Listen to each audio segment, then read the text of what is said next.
Should you take your property on the market, or should you do a pocket listing, otherwise known as an exclusive listing? Really depends on the situation. There's no right or wrong answer.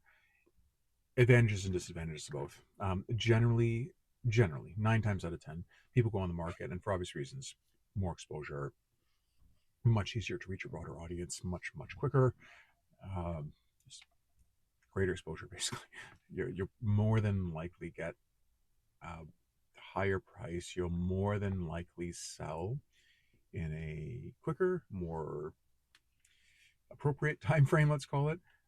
But there are indeed instances where going exclusive makes sense. Let's talk about it. Why would an exclusive listing make sense? Let's say you know you want to list your property for sale, but in a month from now. And between now and then, you got a couple things to do. You want to maybe tidy up around here or there. Or you might want to sign an exclusive listing during that time period. There's a very good reason why. Number one, you know that you're kind of married to your realtor and your realtor is married to you. In other words, you really locked each other in during that time frame. You know that they're on your side and vice versa. That's number one. Number two, um, I don't know how to put this. You can kind of test things out a little bit.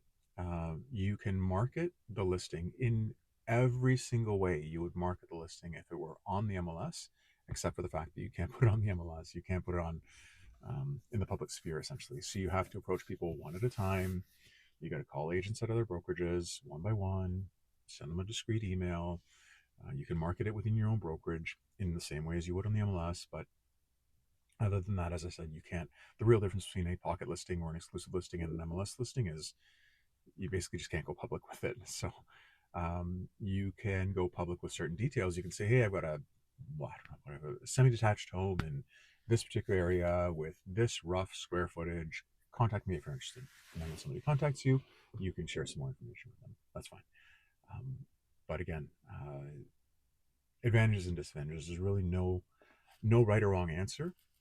Exclusive listings work really well if you want to test the market, if you want to kind of get married to your real estate agent, as it were, a month or two in advance of the actual going live on the MLS.